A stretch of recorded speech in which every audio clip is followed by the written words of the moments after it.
Welcome to the final episode in my long-running Resident Evil review series for now. I know that they're planning a live-action series on Netflix, either to be released this year or next year, but that's for another day.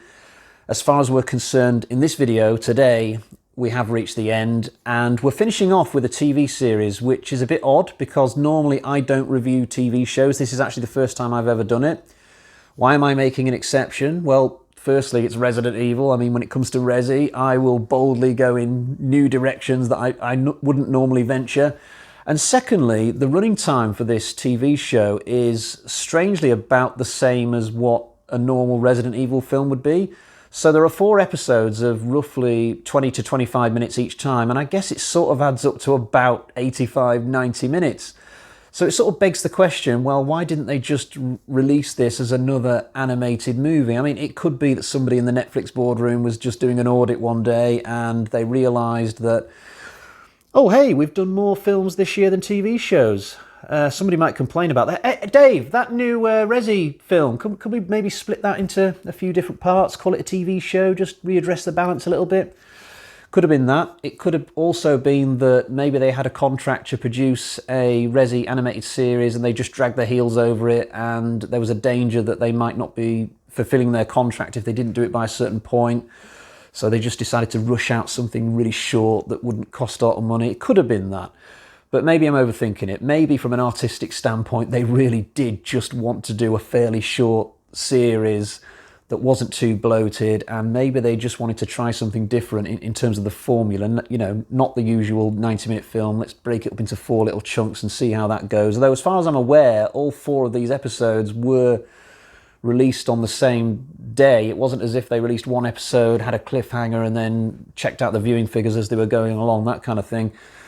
The weird thing is, though, this does feel like a continuation of the animated movies. I mean, we've got Leon Kennedy back, we've got Claire Redfield back, both of whom featured to varying degrees in those movies. And even though there are no references to those past stories, it does feel like Leon and Claire have a certain standing in the world in Infinite Darkness, which would suggest that those past movies did happen in this same timeline. This doesn't feel like a reboot, if you see what I mean. So in terms of how the story begins, it kicks off a little bit like the opening to Black Hawk Down. So a gunship crash lands in some kind of, in a town square of a country like Morocco, somewhere like that, except in this instance, they've just made up a country.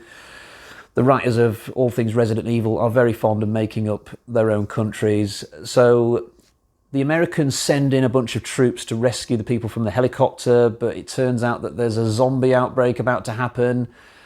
And later on in the story, we find out that the Americans have got some secret super soldier program going on. So Leon and Claire are swiftly in the mix, investigating both Outbreak and this secret program. And of course, whenever there's anything to do with Resident Evil in games, films, TV shows, there will be a slow escalation of the difficulty of the monsters as we're going along, leading up to some big boss at the end. And there will possibly also be 1 or 2 corrupt officials making life even harder as they're going along.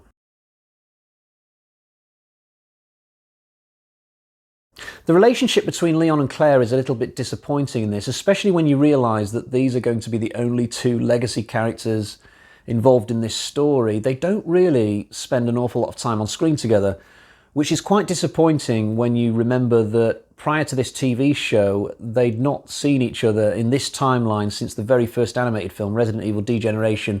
So they kind of have their own separate investigations throughout the 4 episodes, and Claire's involvement is definitely less than Leon's.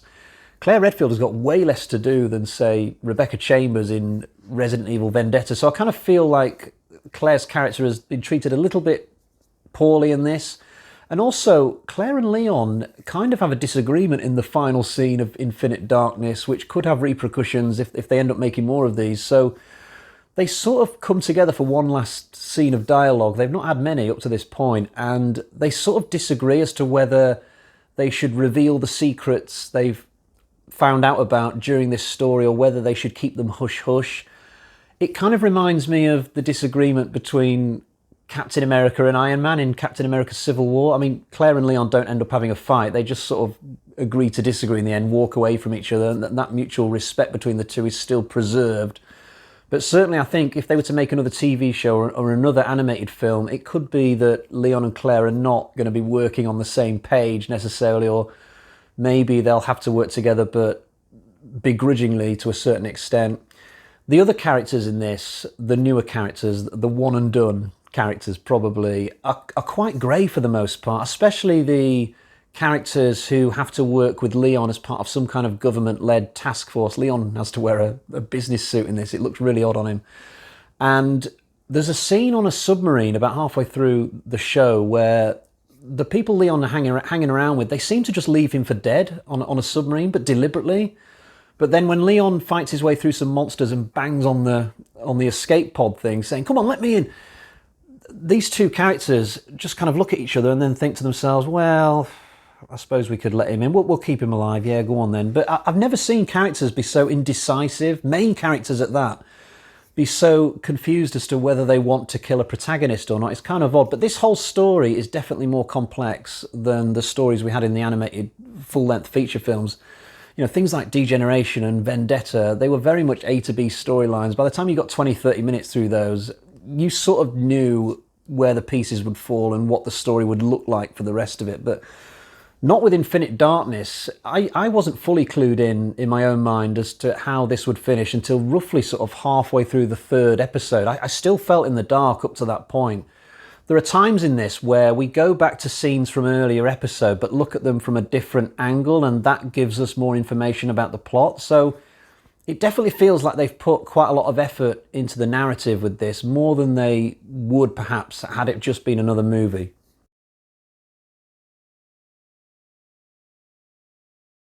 The animation in this is absolutely pristine. I've got to mention that.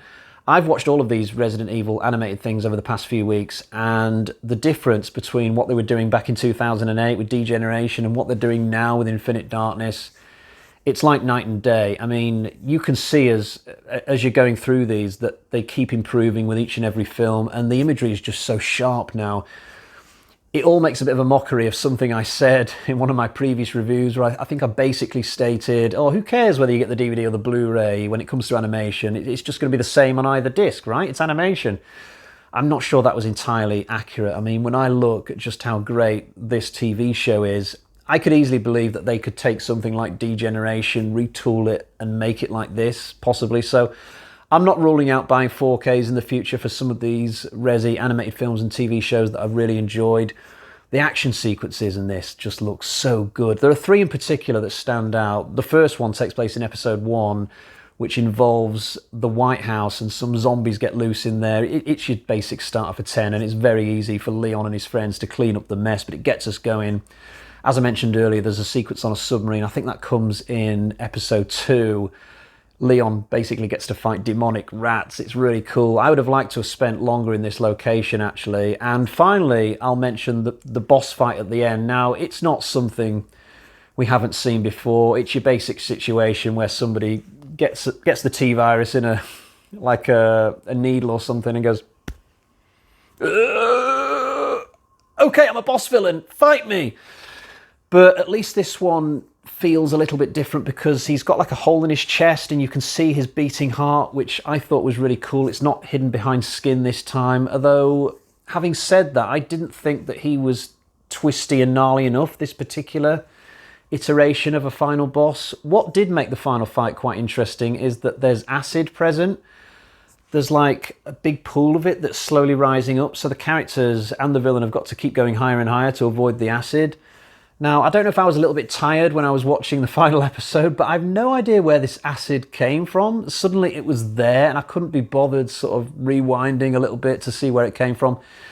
I mean, it's like a big reservoir of green acid. Where the hell did it come from? And why is it rising up? I don't know, but it was kind of fun to see that included in the final fight. Normally at this point of a review, I might be inclined to show you the physical copy of the film I'm reviewing, but in this instance, I don't actually own Infinite Darkness. I just watched it on Netflix, but I should tell you that it is available to buy on Blu-ray if you don't have a Netflix subscription.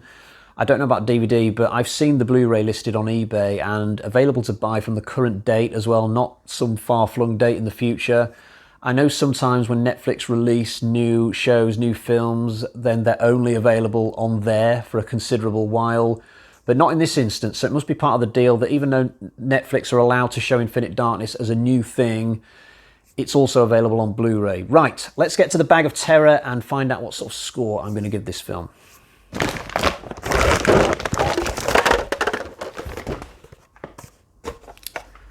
Two, three,